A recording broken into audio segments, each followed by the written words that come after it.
Well,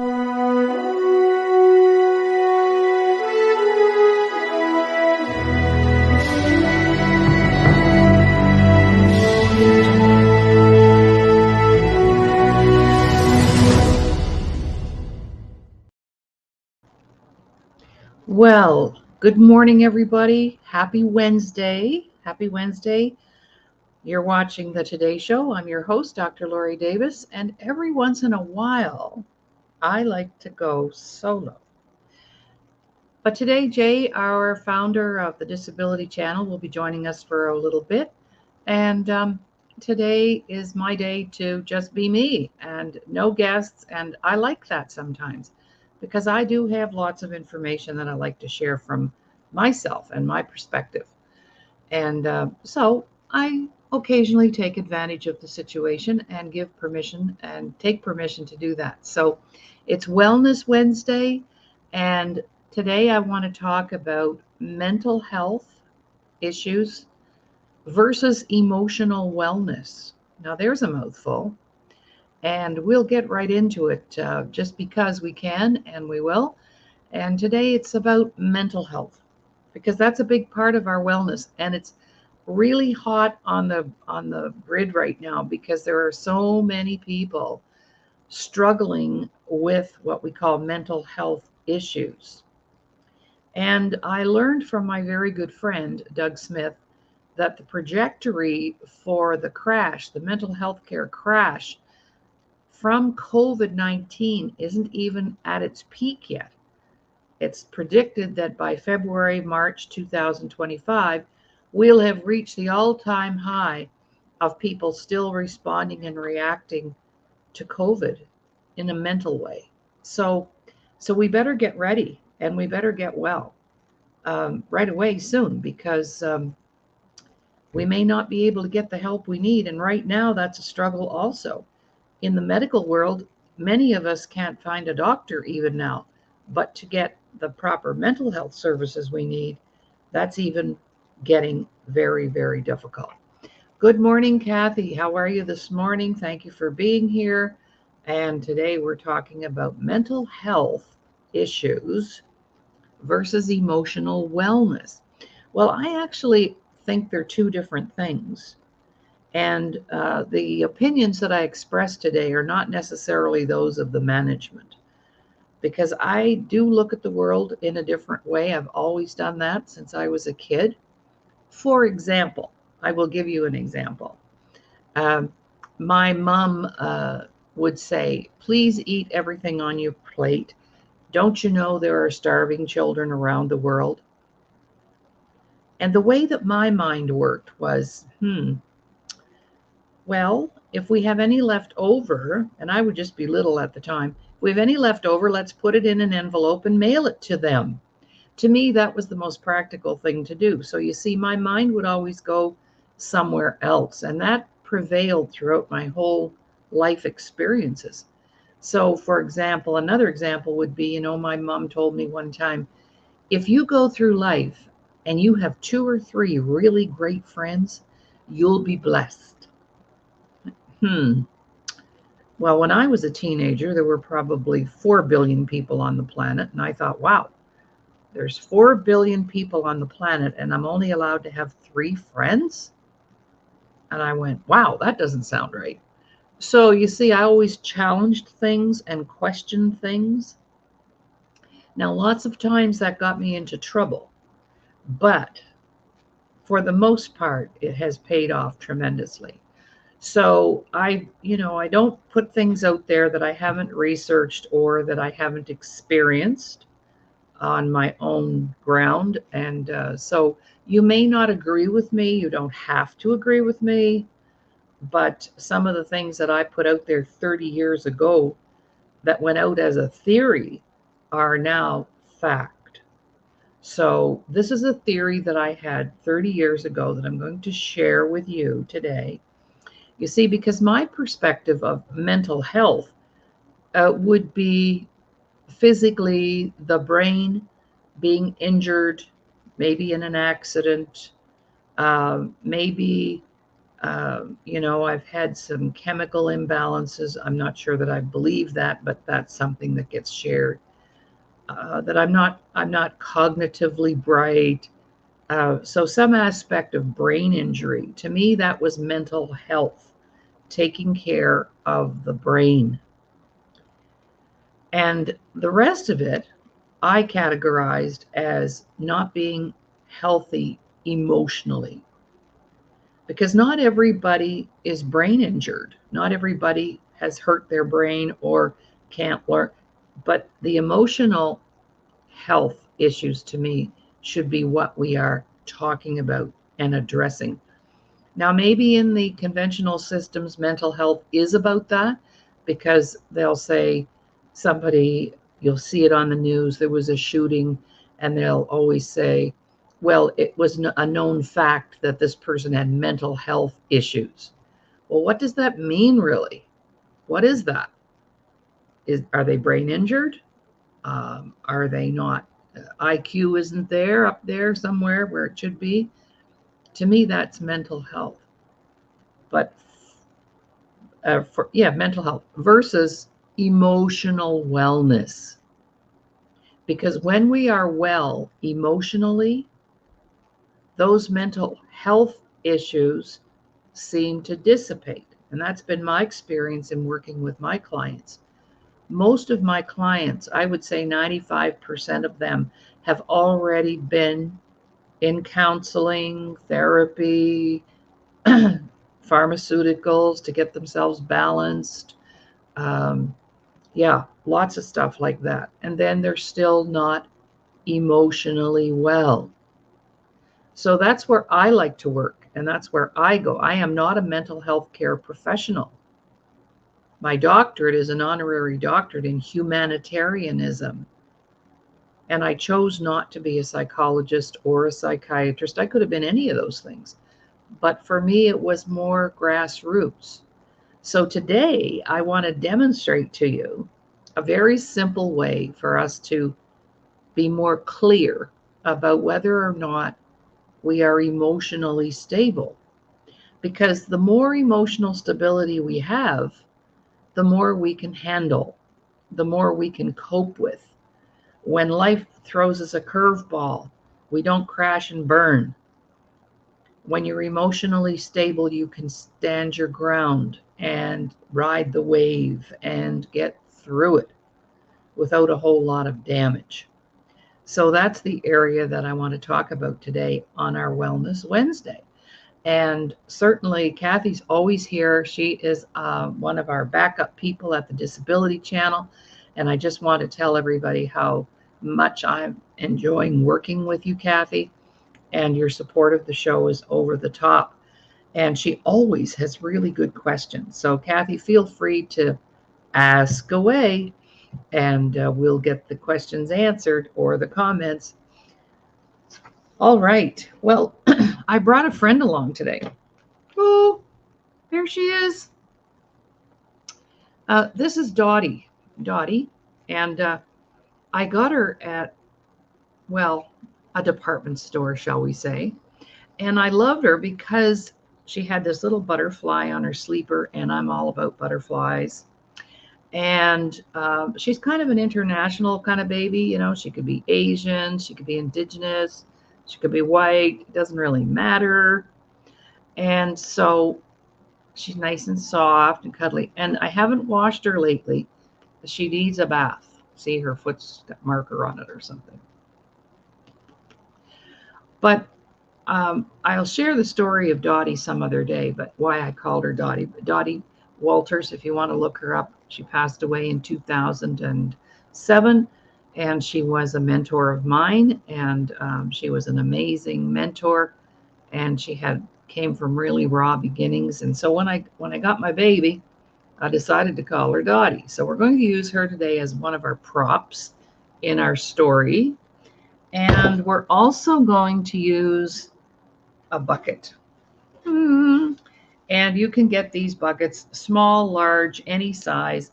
And I'm going to encourage you at the end of the show to go buy your own bucket, just to remind you of what we're talking about today.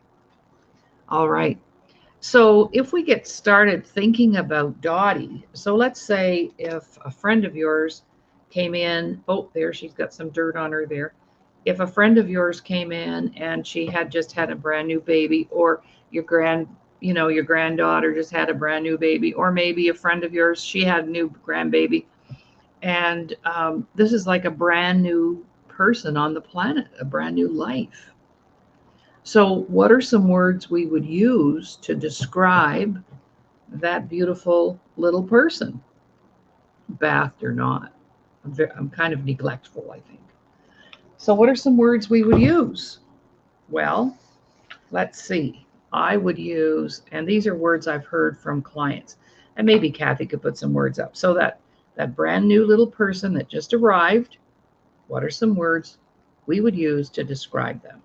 Well, most people say beautiful, even though some of them aren't all beautiful looking, but they're beautiful because they're kind of scrunched up and wrinkled. And perfect, yeah, they're perfect. Even if they come with, a little, maybe a little crooked nose or an ear, or there's a disability there somewhere, they're still perfect. They're a little miracle, absolutely. I'm going to write that down. They're innocent. They have no, you know, they're just pure. I like that word too. Pure, innocent, and they're very smart. Have you noticed what a little person learns in the first year? My goodness, if we kept learning at that rate, we'd be geniuses by the time we're 10. They're smart. They're loving. Um, Curious. They want to know everything.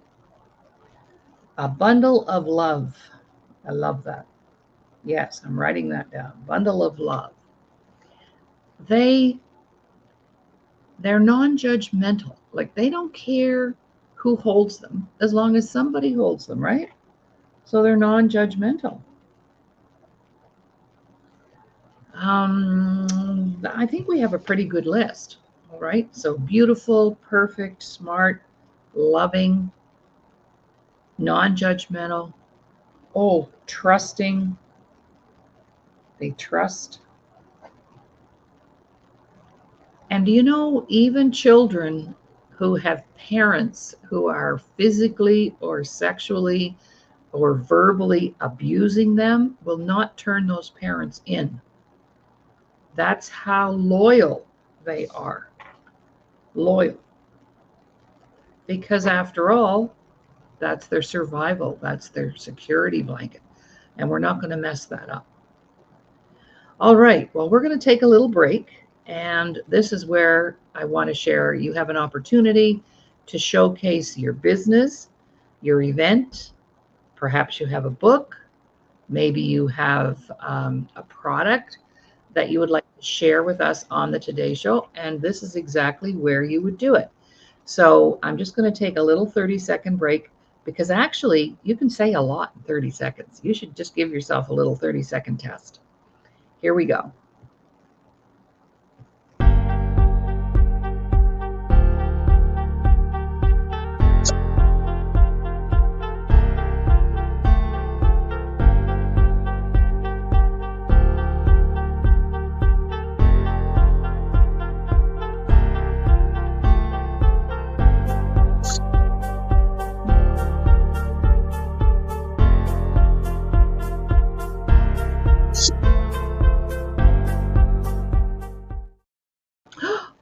Look who's here. Surprise. Good morning. Hey, morning, Laurie. How are you doing? How are you? I'm doing good. How about you? Good. I just got off our live segment on Twitter. Okay. So, yeah, we've started a new live segment in the United States with our United States Today Show partners, right? So, yeah, just got off a live segment for about 10 minutes, just showcasing all the opportunities and all the updates, what's going on at the channel. So, very excited. Yeah, I like Twitter. Like, well, that's kind of, I don't know if people know, but this is kind of how I built a bulk of the platform is through Twitter. Right through Twitter, I don't know, I've had really good luck on Twitter. I know Twitter's crazy for some people, but I don't go those areas. So I just connected with lots of people. Like I got into the NFL through Twitter. I got through Major League Baseball. I got through the Masters, PGA, Emmys, meeting some great people, interacting with the CEO of the Invictus game, Scott Moore. So yeah, Twitter's really growing our platform. So we finally decided to go live on Twitter. Like they're still live. The Today Show in the United States is still live. So if you want to join us at Emily Gomer. You'll be able to see her, and she tagged the disability channel. So it's really good. I'd highly recommend people join us on Twitter because it seems to get the quickest interaction. Like I really interact with a lot of people on Twitter. I don't, even though Facebook is our number one page, it's our most interaction, but I don't interact on our Facebook page. I interact more on Messenger with the Facebook people, right? Like we comment on Facebook, but it's not live like Twitter. Twitter, you can have like a real life conversation almost back and forth quickly. It's almost like texting, right? It's like texting, whereas Facebook's a little more, you leave a post and someone will respond, unless of course you go on Messenger. I would like to build up Instagram. So maybe you and Kathy can look into how we can, because Instagram is offering more live feeds than Facebook. Mm-hmm. So maybe you and Kathy can look into that. That would be great. But it's going very well. We have new support coming from the Veteran Show via the Veteran House, and a gentleman named the Bro Gamer, who is he's a social media Twitch. He's like an influencer, but he's also a veteran. So this is going to be good. So he's going to be working with us behind the scenes on the Veteran House with Stefan and Stavro from the Veteran House. I'm still hosting it, but we're going to be moving in a new host because I'm not a veteran, but I'm just supporting the platform in the meantime until we connect with the new host. And I just want to say, so after this show, I have my music show. Wild Child Records today, which is going to be live on our Facebook page at 12 noon Eastern time. And we have on Army Sergeant Dan White along with newbie. Well, she's been with us for a little bit now. Marie Norris, she's a musician out in Nashville who's also an 18-wheeler trucker during the day. So I'm going to be connecting you with her. Yeah. And have her on, and I'm also gonna. I think tomorrow we have. Who do we have on? Michael Wooten, I believe, and I think Marie, right? Or no? No. Tomorrow we have. Or Friday. I'm mixed up. Yeah, that's okay. Tomorrow's Thursday, and we're going to be hosting with Hastings, a very good friend of mine from Malawi, Africa. Very nice. He runs an orphanage, 450 kids. Wow. Yeah, well, I see him on. I see that tag on Facebook. Yeah, he watches the show. They're 9 hours ahead of us, 8 hours ahead of us. So he's watched a lot of the shows. I've had him on my show previously. How do you know somebody in Africa? Well, you know what? Well, one of our team members, Sylvia Somerville, she's probably watching the show today. She trekked to Africa on 5th. She lives in Grimsby, Ontario, Niagara Falls. And she made 15 trips to Africa. She was a photojournalist back in the day, and her job was to go and photograph the wildlife. And then she came home and she started writing children's books, and she draws all the animals. And yeah, so no, Africa is pretty close. We have quite a few contacts through the people that we know here.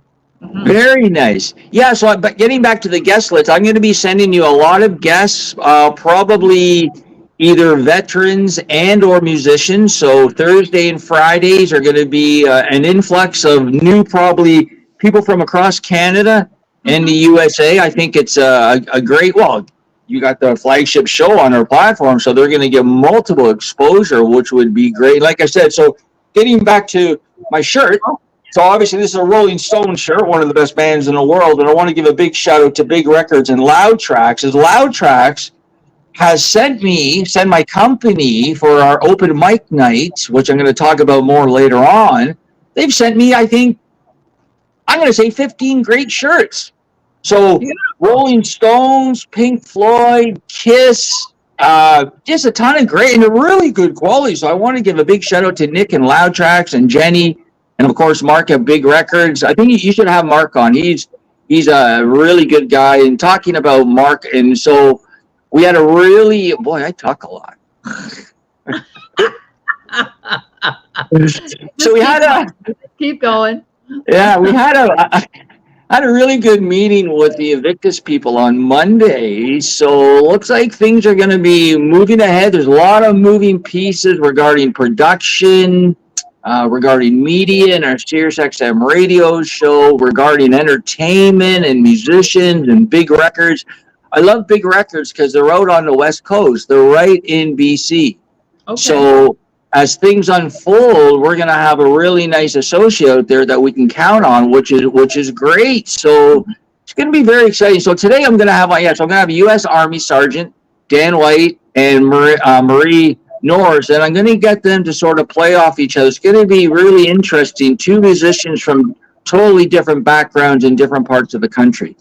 Great. Well, I see Kathy put a note up here. Which is kind of cool for today's show. She said, I will attach Marie's song to this Today Show episode. So That's great. Yeah, promote that and attach it to the show. That's awesome, Kathy. Thank you. Yeah, so I just maybe we should just update the channel. What's going on in their channel. So right now we have our next employment cohort rolling out starting July 30th.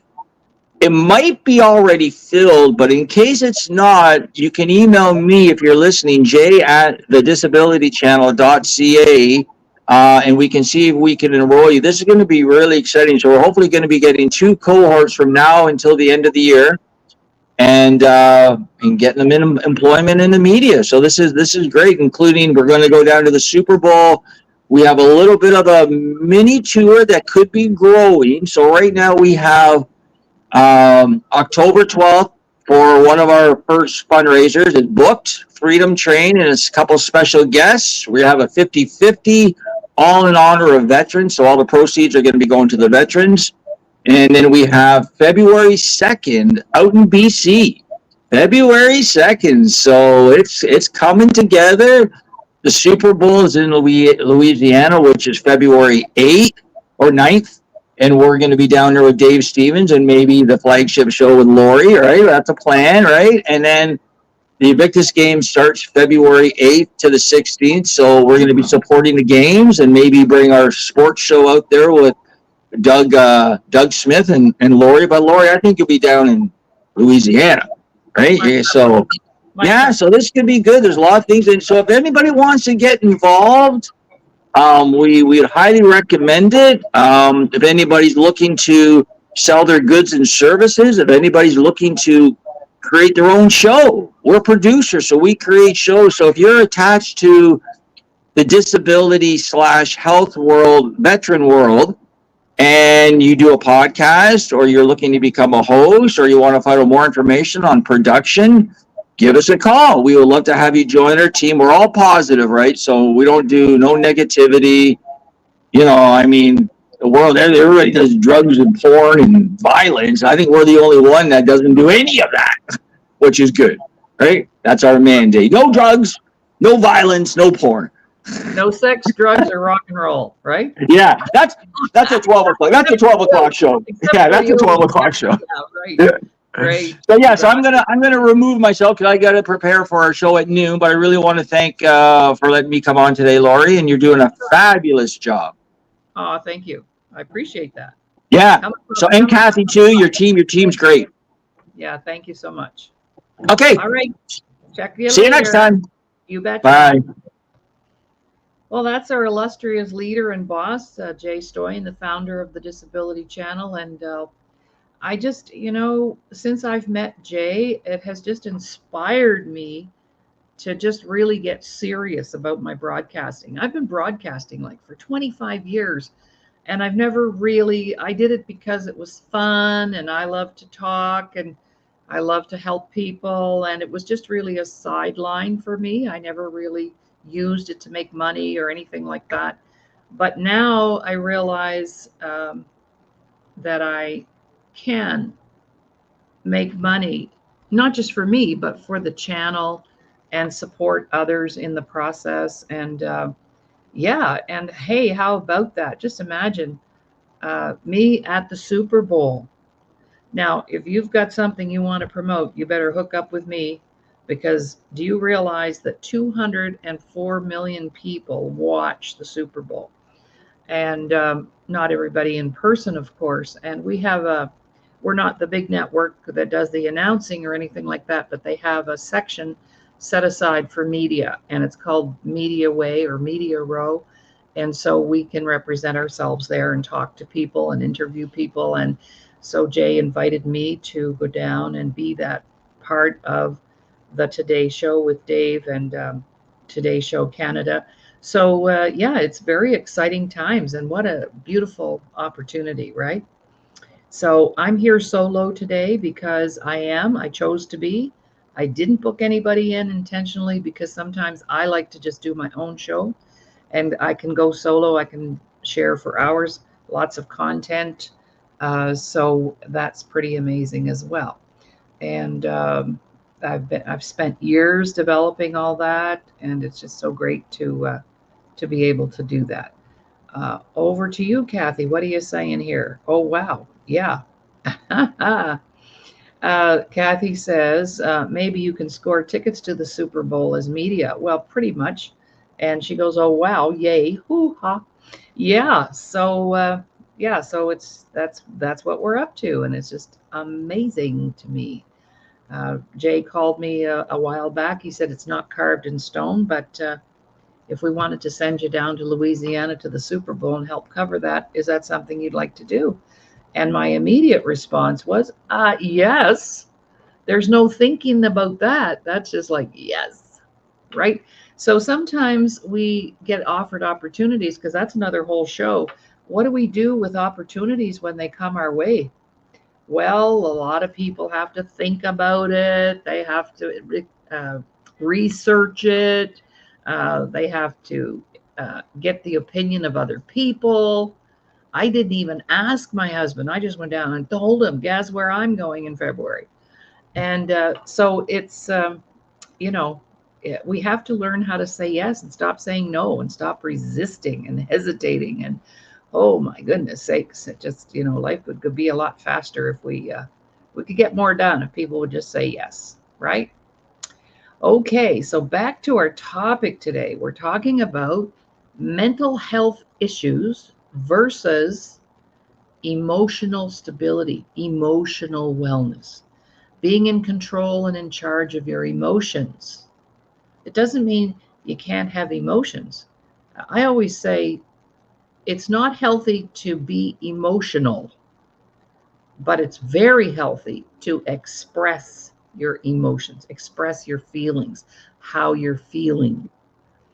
And a lot of people don't even know how they're feeling. They can't even put a word to it, because in our world growing up, I don't know about you, but in a lot of situations, we were not allowed to express our emotions.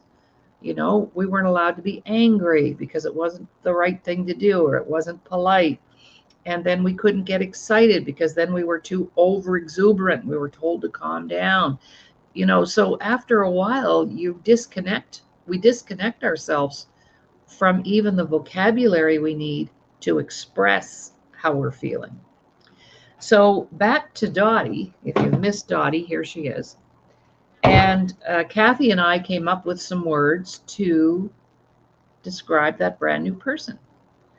So now on a piece of paper, I'd love for you to draw your own version of a bucket. You see how I've done this bucket? And I put the words that we shared, Kathy, all the way around the bucket. And the bucket, I have a real one here. And I just use the bucket as a way to help people understand why we can be very unhealthy emotionally and mentally. All right. So here's my bucket. So if I take my bucket and I go down to the lake and I bring it up, it'll be full of water, nice and full, nice and full. So this is my version of a bucket. It's very simple, but yours is probably fancier. And then I put these words around: beautiful, perfect. That describes that little person: miracle, loyal, innocent, pure, non judging, bundle of love, curious, smart. See? Trusting, Big one. Okay. So then what happens? So when we come back after this break, we'll start building some information into that bucket so we can learn why we become emotionally unstable and maybe with mental health issues. The why. Because the why is very important. When we can work on the why, then we can really heal. But treating the symptoms with stuff that doesn't work is counterproductive. All right. We'll be right back. And this is where you could promote a product, a program, a service. I sound like a broken record, but sometimes we need to be reminded. So here we go.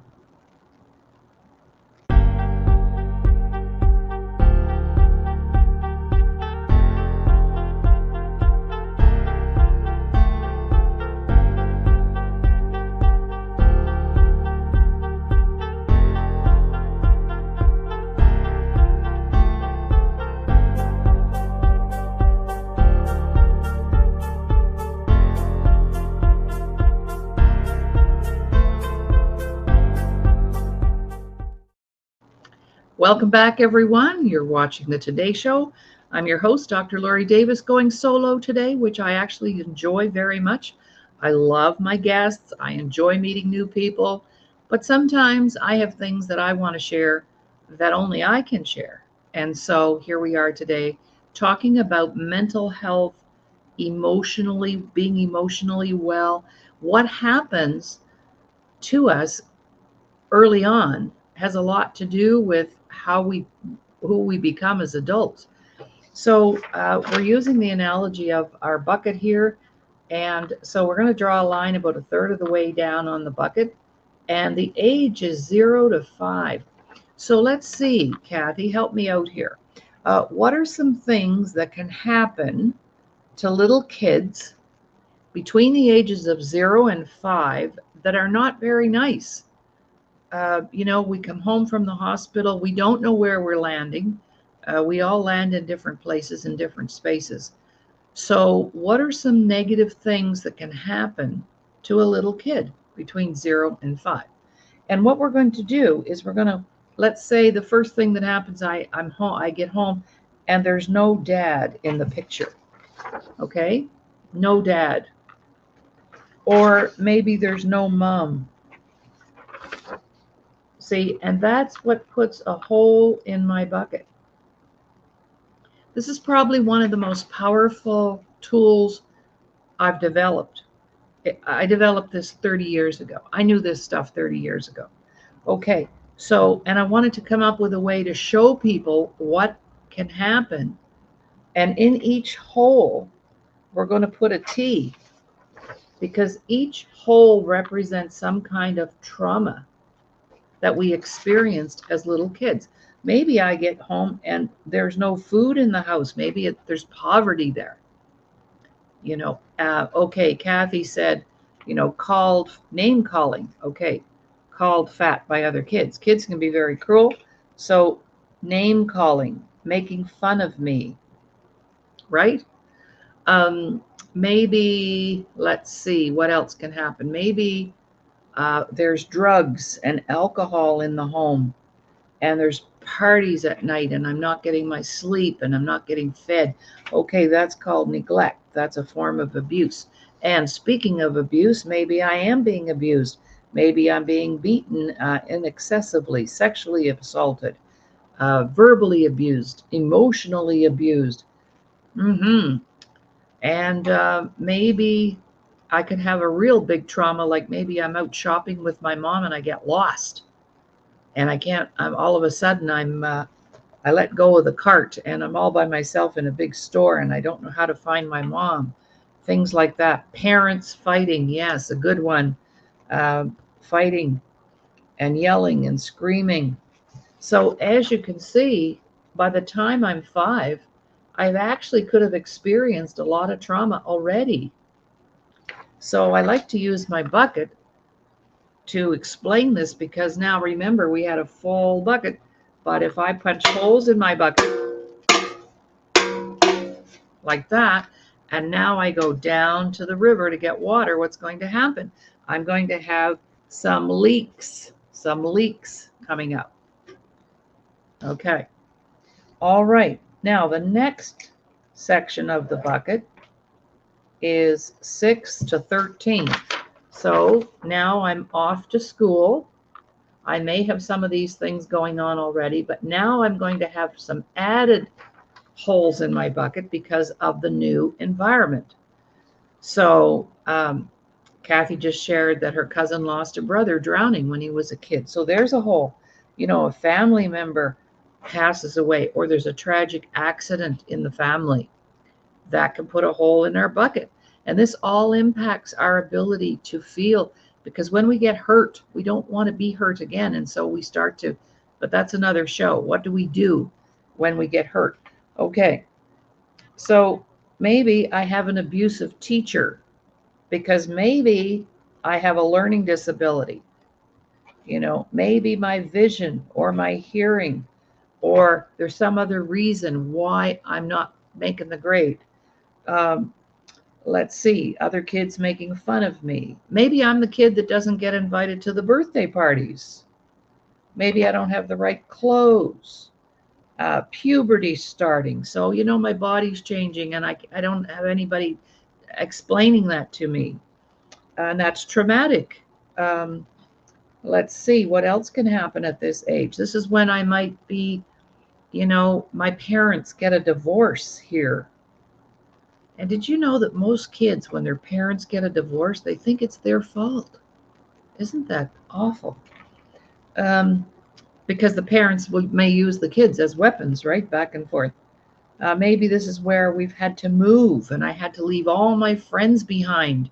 And I don't feel good about that because I'm kind of shy maybe and I don't know how to make friends.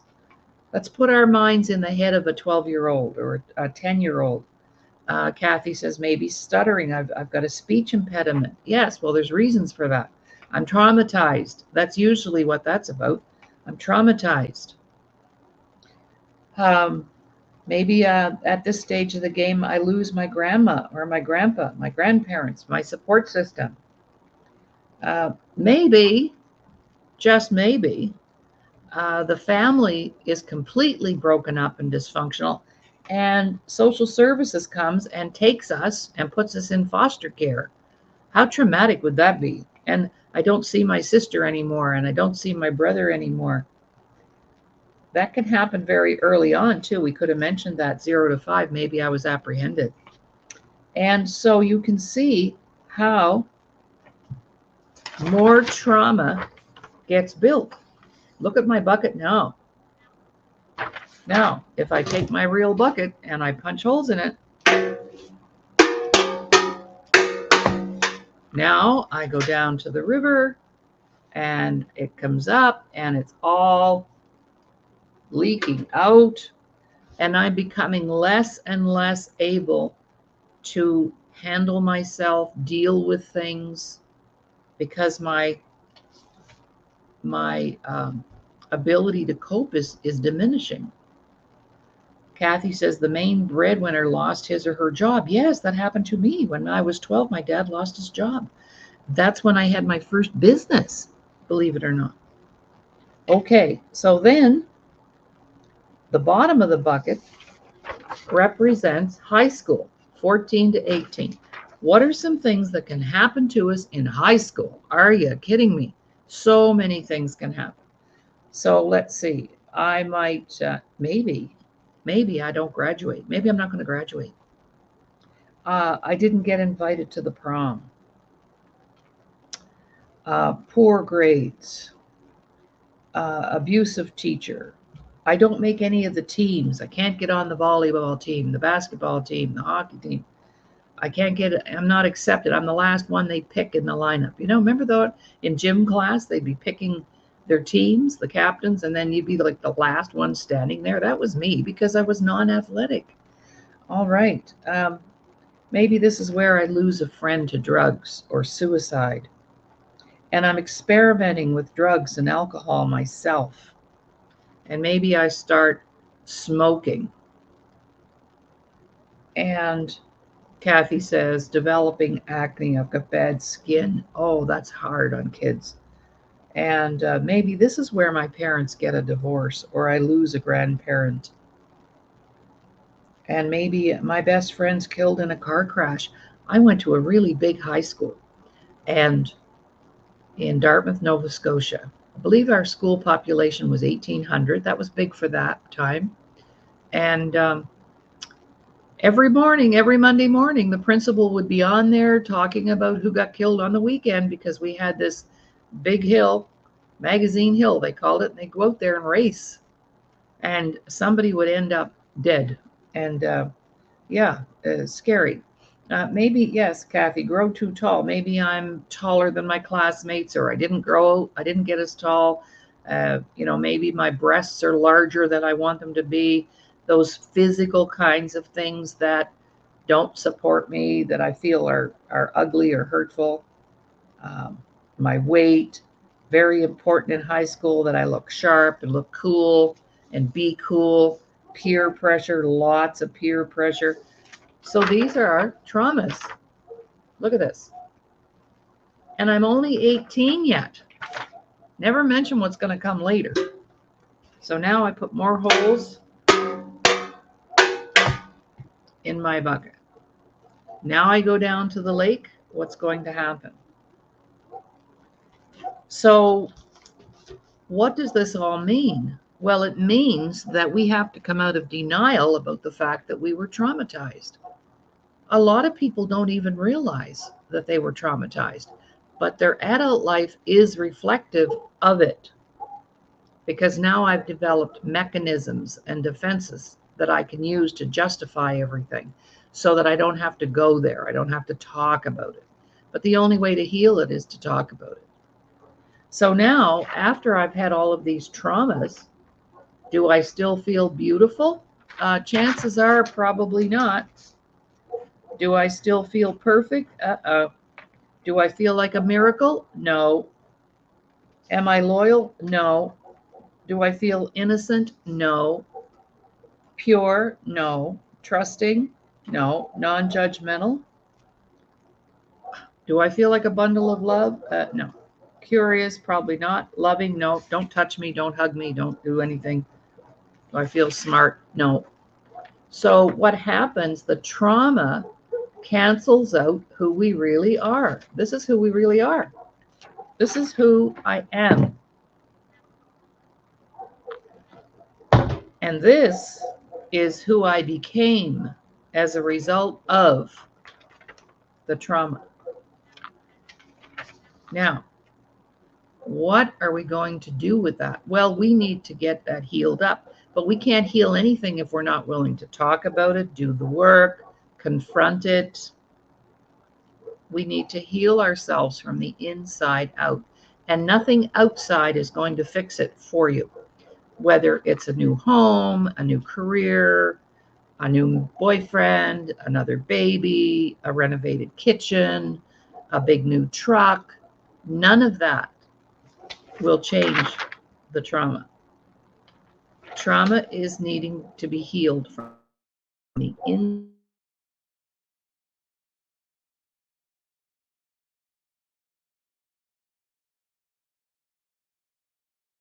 For you. You're handling it because you came out of denial about it. And you see, the other sad thing about this, none of these holes in your bucket had anything to do with you. Because you see, most of it, 90% of it, was imposed by other people. Other people calling us names. Other people. I mean, a few things might have been our own doing, but, my parents divorcing, having a learning disability, somebody's not picking up on that and fixing it and helping me fix it. Whatever it is, it's not really about us. It's about how other people. But then we get so used to that, being traumatized, then we start traumatizing ourselves and putting holes in our own bucket. So I'm unkind to myself. I say bad things to myself about myself. I deprive myself. I punish myself. I never feel good enough. I don't feel loved. I don't feel supported. You see? And I start punching the holes in my own bucket. Doop, doop, doop, doop. And I never really get healed from the trauma. And I'll tell you, I guarantee you, there's right now, what, 8.5 billion people on the planet, maybe 9 now, I don't know. And not one person is going to escape having some trauma in their life. So we better get armored up so when the curveballs start flinging towards us, we can heal ourselves. But most people don't have a toolkit. So that's why I have spent the last 30 years developing now over 1,000 tools that we can show people how to use those tools so they can get well, mentally and emotionally. And when you're mentally sharp and mentally well and emotionally stable, the world's your platter. You can do anything, you can have anything, but because it's those things that hold us up and keep us behind. So we need to do the work. We need to heal ourselves and get healed up. So that's what we dedicated our last 30 years to, creating tools and techniques and ways to show people to heal themselves. I cannot heal you. It's like I cannot go to the bathroom for you, and I cannot heal you. Only you can do that. But we can show you how to do that because we never were taught those things. Not in my generation anyway. And I work with a lot of young people, and guess what? They're not getting the tools either. So that's important that our young people get those tools early in life. I just took on a new client. He's 20. And imagine if he has this information at 20, what his life is going to look like when he knows how to create boundaries and how to take care of himself and what's dysfunctional and what isn't. It'll be amazing. I love working with young people because they have their whole life ahead of them and they haven't carried those holes around for too long. But the holes are there by the time they're 18. And the other thing that does, it eliminates and cancels out every bit of our self-worth, our ability to love who we are. This is who we are. The authentic self, beautiful, perfect, loving. People always say, well, I'm only human, I'm not perfect. Well, how can you not be perfect? You are perfect. You came here perfectly. And if you believe that you're a child of God or you're a divine creature of the universe, however you feel about that spiritually, we must be perfect. What isn't perfect is our situations. Our situations haven't always been perfect. It's not about us not being perfect. It's about our situations that have created this person who thinks they're not pretty, they're not smart, they make mistakes, they're perfectionists, controlling. This is how we stay safe, but it's not the healthy way to stay safe. So that's the part A of the bucket exercise. There's more to it, but that'll just give you some idea. And it's just a nice visual to show us how we got where we are. So now, as an adult, I'm probably not trusting. I judge. I don't feel like a bundle of love because no, I don't feel lovable. Curious, maybe. I may still be loving somewhat, but I don't feel that. And I don't feel smart. And I don't feel beautiful. And I'm always saying I'm not perfect. See, I went from perfection to non-perfection. And so it becomes life becomes tough. It becomes very challenging. So that's my message for today. Wellness Wednesday, mental illness versus emotional wellness. They go hand in hand. I don't think you can have one without the other. So, but they're two sort of separate entities. And I like to work with clients who want to salvage their emotional stability. Because when we're emotionally stable, what are some of the benefits? We make better decisions. We trust our judgment on ourselves. We trust our decisions. We trust other people. We love other people even more, even with all their flaws. We become more forgiving. We have more peace of mind because we're not always worrying about what other people think. There's so many benefits to being emotionally well. And it takes work, but it's worth it. It might be painful in the moment, but it's not nearly as painful as what we've all come through.